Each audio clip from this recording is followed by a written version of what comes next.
baik sebelah kanan saya, baik sebelah kiri saya. Nanti kalian banyak yang mereka lakukan yang menjadi menginspirasi kalian semuanya. Karena ini dua-duanya ini kiri kanan saya adalah orang hebat-hebat. Tidak jauh, ini adalah semuanya alumni dari Ciputra. Ini penting sekali, kasih lagi. Ya. Nanti berapa tahun lagi saya akan melihat bahwa kalian akan duduk di sebelah saya sini. Setuju? Baik, itu yang kita harapkan. Dan itu harus mengukir dan kita harus merubah. Ya, jangan kita tidak merubah. Jadi bila perlu nanti kita mengundang bukannya orang lain tapi alumni kita. Ya, itu yang penting sekali. Baiklah, ini saya mau perkenalkan yang sebelah kanan saya adalah Insinyur Sugiono Adi Salam, ya, dari MM-nya UC, dan juga dia ada salah satu kadernya IPU, dan nanti dia jelaskan sama ACPI, ya. Kemudian sebelah kiri saya adalah Insinyur Reza Kurniawan, Eskom MM-nya juga dari Ciputra juga, macam ini. Nanti silakan perkenalan itu langsung akan dikenalkan masing-masing. Oleh sebab itu, untuk mempersingkat waktu, kami berikan kesempatan kepada seniornya. Ini ingat ya, kiri kanan saya dan kiri saya ini adalah family. Ya, ini adalah anaknya, dan ini tidak mudah. Saya kasih tahu, tidak mudah antara bapak dengan anak bisa bekerja bersama-sama ini. Biasanya bapak punya maunya sendiri, anak maunya sendiri. Itu fakta. Ya, silakan kalian koreksi sendiri. Ya, tidak sedikit ya. Ini dari alumni kita yang S2 seringkali mengeluh begini, Pak Tanto, anak saya ini adalah dokter, anak saya tak suruh masuk dokter. 23. Dia susah setengah mati, akhirnya terpaksa dia masuk dokteran. Tapi setelah lulus dari kedokteran dia ngomong, Pak, Mama, maaf, saya sebetulnya sudah mengikuti kata Papa dan Mama, tapi saya bidangnya beda. Saya mau bisnis, ya, saya mau bisnis yang beda dengan punya Papa. Itu yang penting sekali perlu dicatat. Dan tidak sedikit yang papanya saya katakan tadi cerita ini bahwa anaknya ada di UC. Dia punya bengkel mobil yang ada di Gresik itu. Jadi cerita ini banyak sekali ya. Jadi hari ini tolong dengarkan baik-baik supaya ini bisa menginspirasi kalian semuanya. Oleh sebab itu saya singkat, mungkin yang lebih senior saya dulukan perkenalan dari Pak Sugi. Silakan Pak Sugi.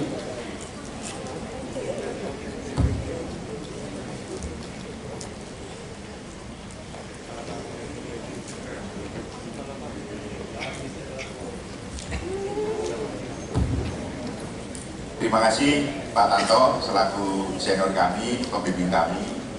Tesisnya saya dibimbing oleh dirinya ya. Baik, Assalamualaikum warahmatullahi wabarakatuh. Selamat pagi dan salam sejahtera buat kita semua. Ya, jadi saya ini sebetulnya sungkan, apalagi ada senior kami yang di belakang sana Pak Babak, ya mungkin sudah meninggalkan dunia hitam, itu berarti wah ini sudah senior banget gitu ya.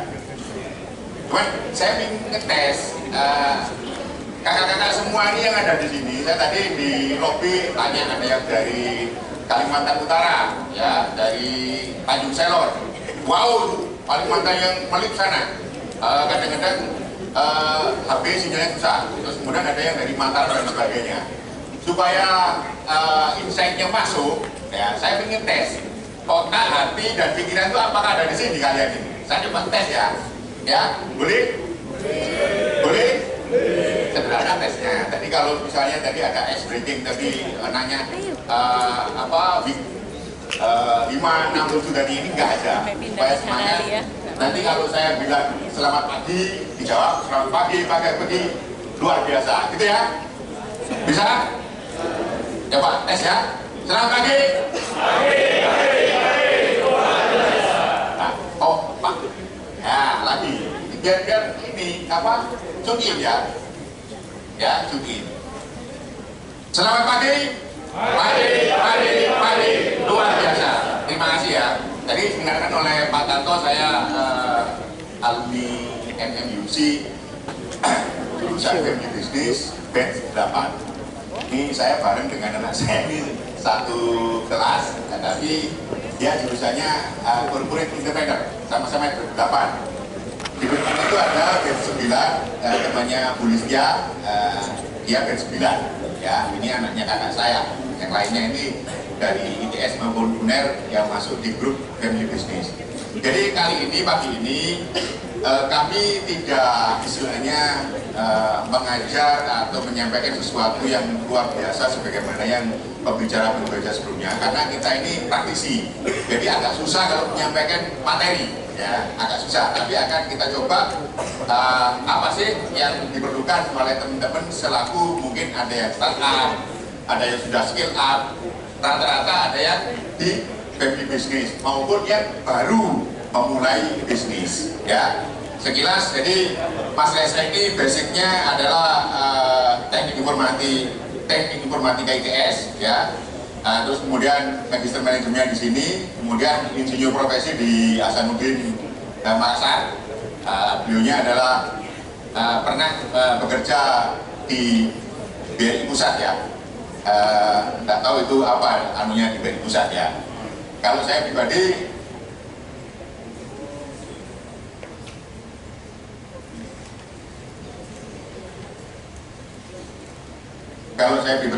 basicnya elektro, ya, Universitas Negeri Yogyakarta, S2-nya di UC, insinyur profesinya juga di Universitas Negeri Yogyakarta, teknik elektro. Kemudian kalau tadi Pak Tanto bilang IPU itu apa sih? Itu aja ujian di profesi insinyur, ya.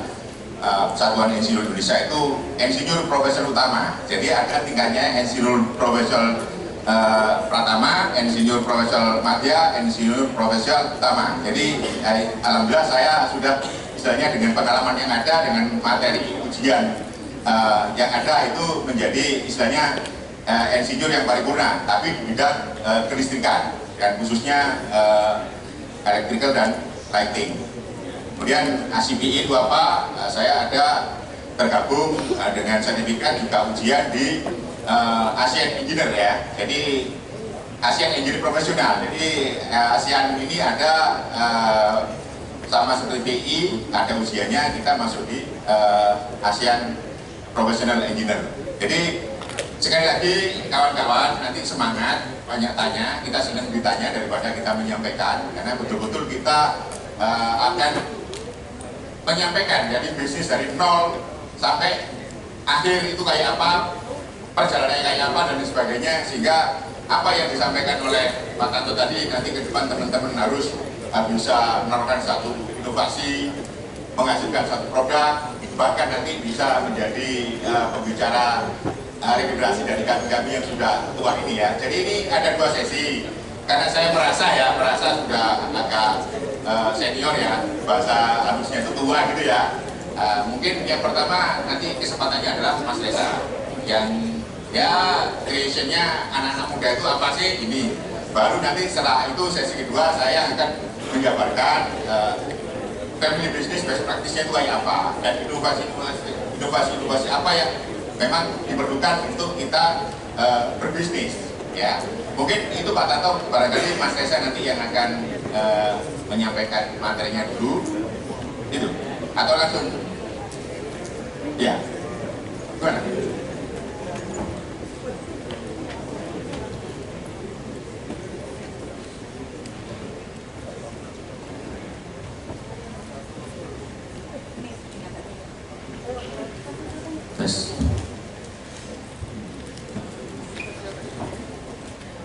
Selamat pagi.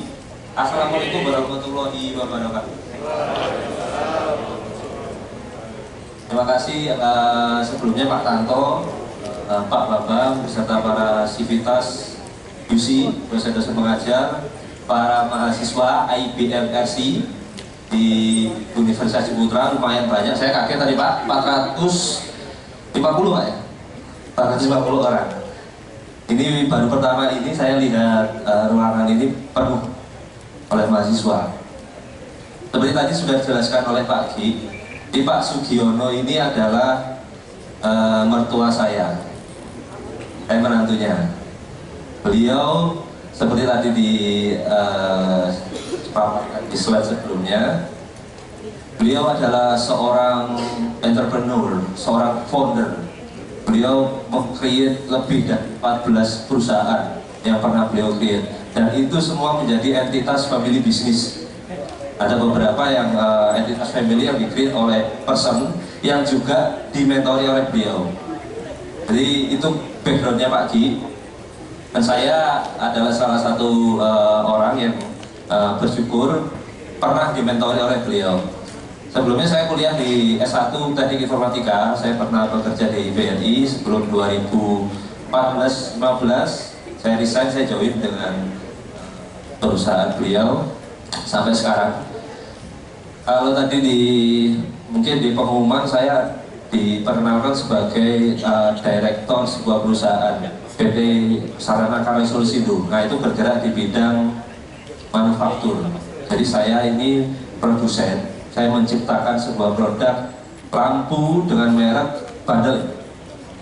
Teman-teman bisa browsing. Mungkin merek Bandel itu belum begitu famous di retail. Tidak ada di segmen consumer good karena kita masih bermainnya di project. Ini mereknya Bandel. Nah, ini saya mungkin paparkan sekilas yang tadi saya sebutkan bahwa Pak Sugi ini seorang founder meng-create sebuah grup namanya Sarana Group. Perusahaan beliau banyak. Ada lebih dari 14 bidang usaha macam-macam. Ada yang divisi contracting, ada yang divisi travel, ada yang divisi untuk engineering, distributor, bahkan ada juga yang salah satunya saya di kanan atas itu. Jadi di Bandel ini adalah hanya satu dari sekian banyak lini bisnis yang semua dimentori oleh Pak Gi. Dan saya secara khusus saya berusaha mengundang para direktur yang ada di sini, cuman karena kesibukan masing-masing jadi hanya beberapa orang aja yang ikut. Semuanya duduk di depan. Ini ada keponakannya Pak Gi semua, family semua, entitas family yang semuanya dimentori, disemangati oleh beliau.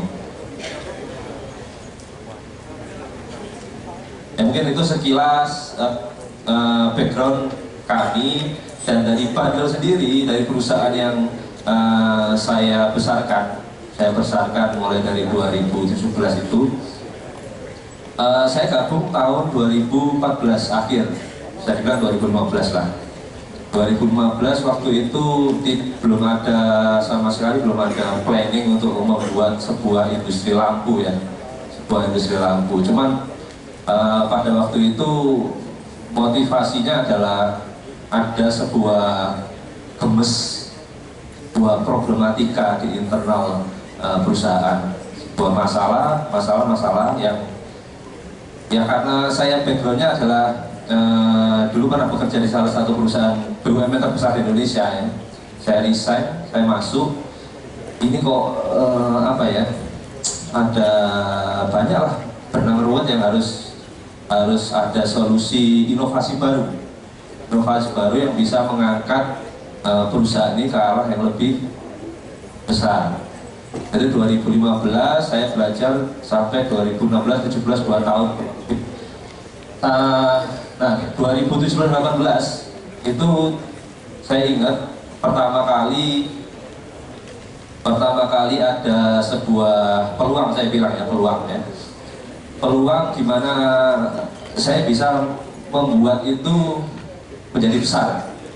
2017-18 waktu itu di holding company di grup family kita lagi banyak project, jadi semua resource terpakai, tidak ada orang yang bisa membantu kami waktu itu. Ya cuma 3 orang, saya, staf saya yang sekarang jadi manajer produksi, sama 1 orang kawan dari Malaysia. 3 orang itu yang ya 2017 saya melihat ini ada peluang untuk kita masuk ke sebuah market government yang di katalog itu. Dan saya Saya melihat itu peluang. Medio 1 tahun itu saya gunakan fokus untuk melengkapi administrasi segala macam supaya saya bisa masuk. Dan singkat cerita kita bisa masuk 2018 di katalog. Itu cikal bakalnya perusahaan kami. Hingga saat ini setiap tahun alhamdulillah disyukur omset selalu kurang lebih 200 miliar. Tapi cikal bakalnya itu dari minus 2018 itu. Dari minus, dan nanti mungkin akan saya itu sedikit banyak. Nah, ini saya ada tugas dari kemarin Bu Listia, Pak Tanto ngasih sebuah materi opportunity ya, opportunity beyond the problem. Setiap kesempatan dalam setiap masalah. Nah, karena saya bukan dosen, saya bukan pengajar, jadi pertama agak bingung ini materinya apa enaknya ya. Saya coba combine dengan pengalaman, dengan sharing pengalaman. Oh ya, saya juga ini tadi seperti dibilang Pak Tanto, saya alumni dari Universitas Ciputra. Sekarang kita ada namanya inkubator, ada ikatan alumni ya. Teman-teman nanti kalau sudah lulus tidak perlu jauh-jauh mencari komunitas. Setelah lulus di UC ada ikatan alumni. Jadi itu semua di situ founder-founder perusahaan yang semua alumni ada di situ. Oke, sebelum melangkah ke materi, saya melanjutkan apa yang disampaikan Pak Ki tadi, sebuah family business. Di UC ini saya melihat ada tiga entitas grup ya. Ada family business, ada new business, teman-teman yang set up bisnis baru. Terus ada lagi satu entrepreneurship corporate, yaitu saya masukkan ke startup. Biasanya kalau di family, teman-teman ya mungkin akan merasakan ya. Tapi sebelum saya mohon maaf, jadi apa yang saya sampaikan ini adalah sebuah opini ya. Opini itu bisa benar bisa salah. Menurut saya mohon maaf. Menurut opini saya, family business, siapapun yang pernah masuk ke family business, mau pertama kali Anda lulus, Anda masuk, atau Anda nggak kuliah langsung masuk ke family, itu biasanya akan berhadapan dengan orang-orang lama. Orang-orang lama yang sudah membesarkan family, nah itu akan susah kalau Anda langsung masuk melit, itu susah. Untuk menunjukkan kemuliaan Anda dulu itu butuh waktu. Kendalanya di family business. Kemudian ada lagi nanti semuanya masalah sama family campur aduk, masalah keluarga, masalah pekerjaan, kadang-kadang terbawa di rumah itu problematika di family business itu nanti akan dihadapi. Tadi terkait secara langsung juga pekerjaan kayak kita bekerja seolah-olah 24 jam ya, hampir sama. Family business dan buat teman-teman yang sudah pernah create bisnis itu hampir sama, bahwa pekerjaan itu hampir 24 jam ke bawah. Beda dengan kita menjadi karyawan ya. Karyawan mungkin kerja jam 8 sampai jam 4, habis itu family time. Enggak. Buat teman-teman yang pernah create bisnis ataupun join di family dan punya tanggung jawab di family business, itu bekerja kayak 24 jam. Dan itu sangat menguras mental. Buat yang ingin jadi startup itu mungkin akan menjadi seperti Pak Sugi ya, Pak Sugiono, seorang founder ini. Ada 3 hal yang benar-benar harus dipikirkan. Apakah Anda ini tahan banting? Secara mentality, apakah Anda siap menjadi seorang founder, seorang peng-create bisnis? Secara financial mentality, apakah Anda siap menjadi founder, menciptakan sebuah bisnis? Itu harus dipikirkan. Gak semua orang bisa menjadi founder ya. Kemudian yang ketiga, yang paling penting, motivasi. Kalau Anda membuat sebuah bisnis itu, apa motivasinya? Hanya ikut-ikutan aja, tren yang paling booming apa? Bisnis kacang goreng, bisnis jagung, atau Anda punya motivasi untuk solve the problem? Itu harus benar-benar dipikirkan.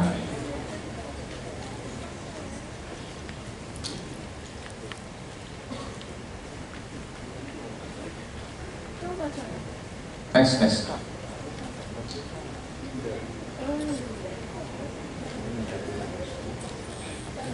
Nah itu tadi.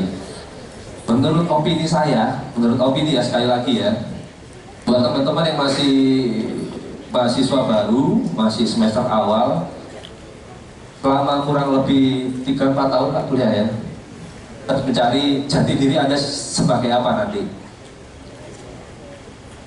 Anda ingin menjadi apa?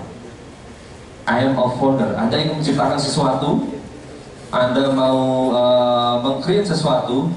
Nanti medio 2-3-4 tahun bisa Anda buat untuk mereview diri Anda. Nggak semua orang bisa jadi founder. Sorry, kadang-kadang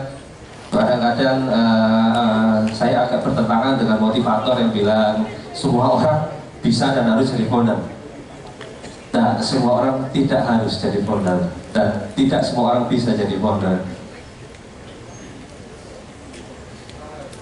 Buat yang mungkin pernah berbisnis, pernah create bisnis ya, sama aja mau bikin warung, kafe pinggir jalan atau meng-create bisnis yang skala enterprise, itu kalau Anda jadi founder itu deritanya sama, pain-nya sama, karena semua beban ada di kita. Jadi siapkah Anda kalau menjadi founder seperti beliau tadi? Nah ini saya cerita sedikit. Salah satu member family kami, namanya Mas Ardito Himawan. Tadi ada perusahaannya di pojok kanan bawah. Beliau salah satu orangnya di tengah itu. Mas Ardito ini meng-create bisnis di bidang perdagingan ya, untuk beef dari nol. Jadi dia yang meng-create bisnis, tapi semua dimentori oleh Pak Ki, oleh beliau Pak Ki. Dan Mas Ardito ini meng-create sebuah bisnis yang bergerak di bidang daging, beef. Nah, Mas Ardito ini dari awal mencari dari nol ya, mencari supplier sendiri, mencari customer sendiri, kemana-mana sendiri, mengantarkan pesanan itu sendiri, kemana-mana sendiri. Secara nggak langsung dia adalah founder dan CEO, tapi bukan Chief Executive Officer, but Chief Everything Officer. Kalau bahasa Jawanya OOTD, saya bilangnya Opo Tanda Dewi. Apakah itu tidak bagus? Saya bilang sangat-sangat bagus. Dan Anda yang mau meng-create sebuah bisnis harus, saya bilang harus pernah menjadi seorang CEO. Mencari semua sendiri dari awal sampai customer, tapi tidak harus detail ya, tidak harus sangat detail. Yang penting tahu apa bisnis yang mau Anda create, bidang-bidang apa yang istilahnya bisa mensupport bisnis Anda itu, tanpa tahu detail, tapi Anda harus pernah merasakan. Sama seperti saya dulu membesarkan Handle tahun 2017-18 dari nol ya, dari nol. Waktu itu hampir tidak ada hampir tidak ada finansial, jadi minus kondisinya. Gimana cari utang di mana-mana, kemudian cari barang yang paling murah gitu, di supplier di China, di mana-mana, pelajari supply chain-nya, barang logistik dari China sampai Indonesia supaya aman itu bagaimana, hingga menghandle customer, itu harus pernah dirasakan. Kalau Anda mau berbisnis restoran juga sama. Anda berbisnis restoran tapi Anda tidak pernah masuk ke dapur, ya Anda tidak akan bisa mendapatkan apa itu, bahasa itu, sense of belonging ya, rasa ingin memiliki. Anda cuma meng-create bisnis, tapi Anda bisanya nyuruh aja, nyuruh orang, meng-hire orang pinter, Anda suruh orang itu untuk bekerja, ya itu namanya bukan entrepreneur, Anda investor ini. Investor. Jadi seorang founder, CEO, jadi Anda harus pernah merasakan susahnya dari nol. Itu nanti ya berhubungan sama motivasi juga, motivasi bagaimana sustainability perusahaan bisa terus terjaga. Mungkin tadi cerita sedikit banyak dari internal kami di family. Kemudian saya juga pernah kalau mungkin ada beberapa teman yang pernah mengikuti bagaimana McDonald itu dari awal. Ada filmnya ini Michael Keaton, judulnya The Founder. Itu juga bisa menginspirasi. Jadi McDonald itu dibuat oleh dua bersaudara, Mac sama Dick McDonald. Itu warisan dari keluarga. Beliau berdua ini adalah seorang founder dan seorang entrepreneur. Jadi membuat bisnis McDonald ini bisa apa ya, warisan dari ayahnya bisa masih bertahan survive di salah satu kota, kalau nggak salah California. Satu gerai McDonald dibuat oleh Dick sama Mac McDonald. Suatu ketika datang orang namanya Ray Kroc. Nah, Ray Kroc ini salesman, penjual mixer untuk itu milkshake gitu ya. Ray Kroc tuh kemana-mana jualan milkshake, dia selalu gagal, nggak bisa nemu pembeli. Suatu ketika Dick sama Mac telepon si Ray Kroc, bro, saya mau pesan itu 11 mixer. Kaget si Ray Kroc ini, masa ada yang mau pesan jauh sana di California. Si Ray Kroc ini akhirnya datang ke sana sendirian, penasaran ya, kok langsung ada suatu restoran kecil pesan milkshaker yang sangat banyak. Nah, si Ray Kroc itu datang ke restorannya Dick dan Mac ini, kaget ya, datang antrian ininya banyak, orang duduk makan di sekitar kafenya itu ya, banyak ya. Dia ikut antri, saking kaget loh, ini antri banyak tapi kok cepet nggak sampai berapa menit itu dia sudah dilayani. Dia beli menu, dia bayar, nggak sampai 30 detik makanannya sampai. Itu dia kaget. Di Amerika waktu itu belum ada sistem yang secepat itu makanan. Saking kagetnya dia penasaran, dia ketemu dengan Dick and Mac. Dia melihat sebuah peluang di sini. Sistem yang begitu efektif, yang belum ada waktu itu di Amerika, belum banyak ada. Dia menawarkan si Dick and Mac, ayo dibuat ini franchise. Dibuat franchise. Oh enggak, franchise kita udah pernah, kita gagal di franchise. Apa masalahnya? Di quality control. Oke, akhirnya si Ray Kroc ini dengan segala upaya dia menemukan cara yang efektif untuk membuat sebuah franchise. Tak gimana ceritanya, akhirnya Dick dan Mac mau untuk berbisnis franchise McD itu. Setelah franchise jalan sampai akhirnya besar ya. Nah, Ray Kroc ini punya ide lagi, punya pengembangan lagi. Aku kalau cuma jualan kafe itu ya akan gini-gini aja, tidak akan berkembang. Akhirnya dia memixkan dengan bisnis properti. Itu gerai-gerainya semuanya tanahnya adalah tanah yang akhirnya menjadi miliknya dia. Jadi dia mix sebuah opportunity, dia mencari peluang, dia ambil lagi, dia mixkan. Sampai akhirnya ada suatu singkat cerita, Dick and Mac terpaksa lah harus menjual bisnis franchise-nya itu ke Ray Kroc, cuman seharga 2,7 juta US. Ya, itu mungkin sekitar 40 M kalau dikurskan sekarang. Tapi omsetnya McD sekarang berapa ratus triliun per tahun. Nah, itu ada kesalahan di McDonald Brother yang sayang sekali itu ya. Jadi McDonald Brother, Dick and Mac, dia ada entrepreneur, dia juga sebagai founder.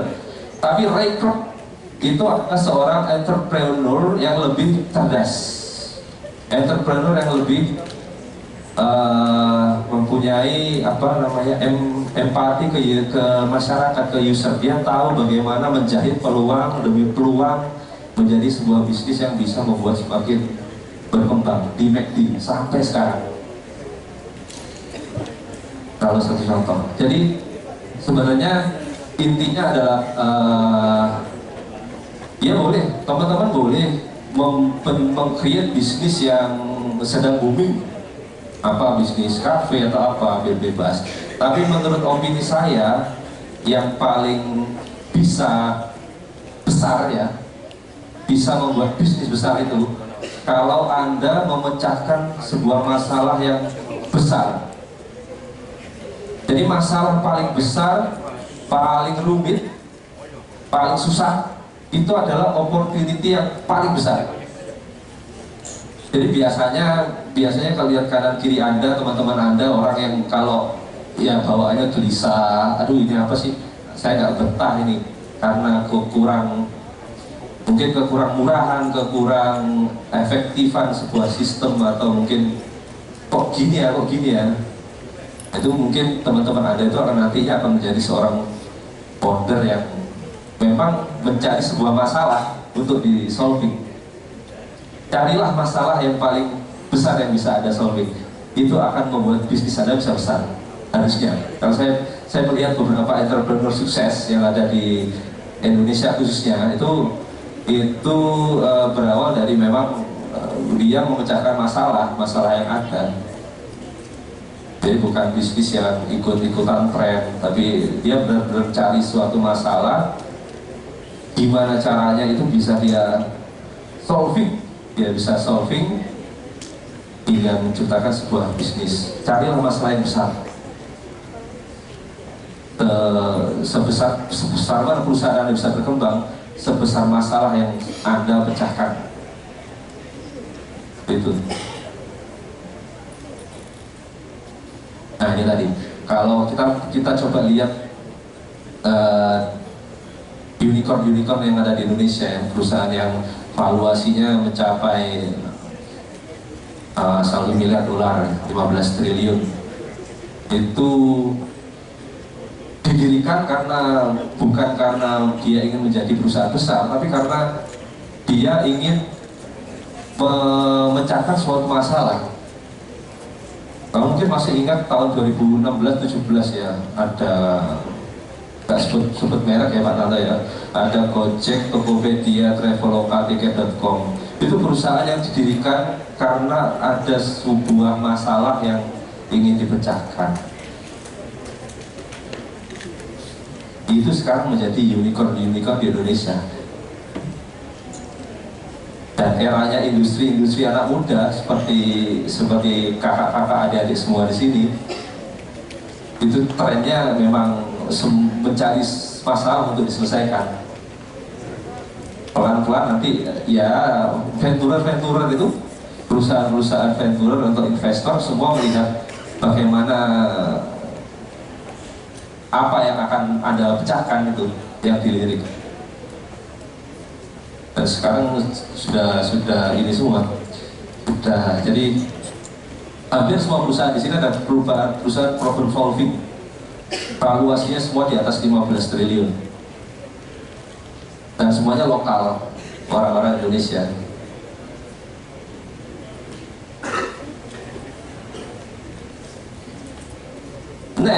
Saya bilang next opportunity, ada kemungkinan banyak sekali opportunity, kesempatan yang bisa kita dapatkan, apalagi masih muda-muda ya. Mau itu di bidang finance, food and beverage, kosmetik. Nah, kosmetik sekarang juga lagi booming. Atau mungkin seperti kami dan Pak Ki ini ada divisi construction. Itu semua adalah peluang-peluang yang bisa didapatkan. Dan menurut opini saya lagi, ada namanya AI, dan mungkin setahun 2 tahun yang lalu ada juga metaverse ya. AI dan metaverse ini bisa menjadi sebuah kawan pendamping yang, atau juga bisa menjadi kompetitor Anda. Jadi tantangan ke depan dalam kita men-create sebuah opportunity, membuat sebuah bisnis adalah ada AI. Bahkan di divisi pendidikan pun AI juga memberikan tantangan. Sekarang membuat buku sudah bisa otomatis dikerjakan oleh AI. Nanti ada dulu waktu zaman saya kuliah itu ada pendeteksi plagiat itu ya, untuk membuat tesis. Bisa jadi nanti ada AI yang sangat canggih mengantisipasi untuk itu plagiat itu. Jadi Bahkan bisnis kafe bisa dikombin dengan ya apa ya, ada di Surabaya Timur itu dikasih virtual reality golf batu, itu ide yang bagus dan bisa dikombinasikan. Tantangan challenge ke depan menurut saya itu ada hubungan kombinasinya dengan artificial intelligence dan mungkin ada sedikit metaverse itu bagaimana tantangannya ke depan nanti. Di kami pun, di perusahaan kami pun juga otomatis harus mencari terus inovasi. Kalau saya cuma sekarang saya cuma berbisnis untuk berbisnis di bidang industri ya, industri lampu. Tidak menutup kemungkinan mungkin the next challenge itu saya bisa mengkombinasikan lampu itu menjadi sistem cerdas dari kota-kota terkoneksi dengan sebuah sistem smart city. Bisa jadi nantinya hampir 90% prediksinya di Insight itu semua alat elektronik terkoneksi dengan dengan Internet of Things ya. Jadi sebuah challenge teman-teman, kalau mau tidak mau, suka nggak suka juga harus mengerti IoT karena itu challenge yang Anda hadapi. Nah, satu lagi mungkin sebelum penutup, jadi tidak ada jalan pintas, tidak ada shortcut untuk sukses. Sama seperti hidup, semua ada prosesnya ya, ada proses dan semua harus dilalui. Tidak ada namanya sukses itu sukses mendadak. Kalau ada yang menawari Anda, bisnis ini datang banyak, returnnya menggiurkan dalam waktu singkat, itu omong kosong. Yang ada Anda akan jatuh. Lalui prosesnya, jalani prosesnya, nikmati prosesnya. Ya sama kayak hidup lah. Jangan ambil jalan pintas. Dan tidak ada shortcut untuk sukses. Itu harus kita pegang.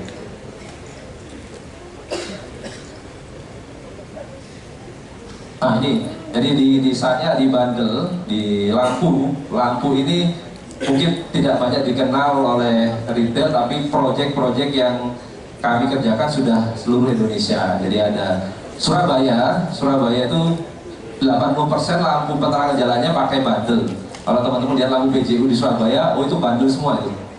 Itu Mas Afif yang masang, itu salah satu ponakan dari Pak Dik juga.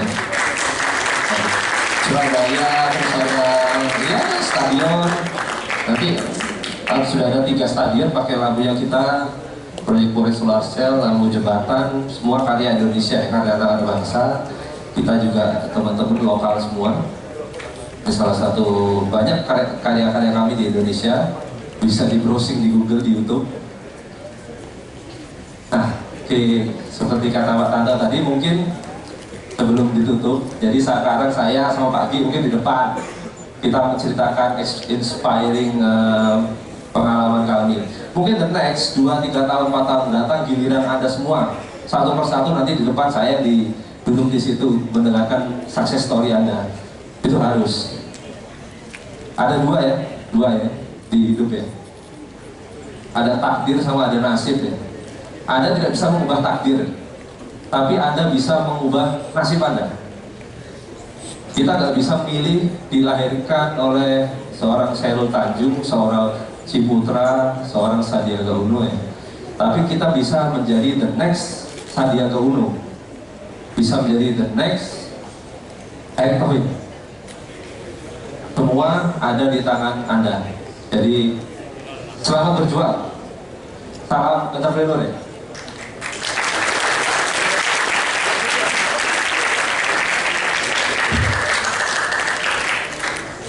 Oke, bagus sekali ini ya. Jadi para mahasiswa semuanya sudah mendengar beberapa paparan. Jadi apa yang menjadi harapan, jadi menjadi orang entrepreneur, orang sukses itu tidak semudah membalik tangan ya. Perlu perjuangan, ada suatu proses, itu yang paling penting ya. Apalagi ini tadi saya di depan sudah mengatakan, di sebelah kanan saya ini adalah Pak Sugiono, ini adalah orang tuanya. Saya tanya, Tadi dengar nggak? Ini anaknya atau menantunya? Oke, bagus. Pak Ciputra sama Pak Harun itu adalah mantu. Ya, Pak Harun itu adalah mantunya yang dipercaya megang di corporate grup Ciputra ini. Jadi ini terjadi juga. Ternyata ini ada copy paste-nya kita. Coba kasih plus lagi sekali lagi. Ya, nanti kalian pun juga sekarang lihat begitu juga. Ya, tidak apakah itu anaknya sendiri atau mantunya, at least itu menjadi family business ya. Itu yang paling harus kita jaga sekarang. Mulai sekarang pikiran kita tanamkan itu. Kalau kita akan menjadi besar. Ini contoh-contoh yang sudah ada. Ya. Karena yang banyak family business ini terutama terus saja saya bicara, ya saya tidak mengatakan sombong ya, karena saya sudah lama di dosen, ini banyak sekali. Saya tidak bisa berhitung satu-satu siapa, tapi saya ingat semuanya. Ya ini mahasiswa angkatan berapa, ini sukses semua, jadi family business itu sangat betul-betul sangat berharga buat kita semuanya. Ini nanti makanya hari ini tadi saya mengatakan, tanya saya, Pak Tanto berapa jumlahnya mahasiswa ini? Kurang lebih 450-an. Wow, luar biasa. Saya mengatakan pada tahun pertama IBM itu cuma 76 mahasiswa. Tahun kedua 124. Tahun ketiga 186, tahun keempat 300, sampai sekarang sudah 400 lebih, hampir 500. Luar biasa ini. Ya, saya masih ingat data-data itu semua karena saya mengikuti sejak awal berdirinya Ciputra di sini. Ya, sekarang ini sudah sangat besar sekali sekarang volume kita. Ya, masih sangat besar sekali. Nah, nanti saya ada sedikit cerita. Ya, family business. Ya,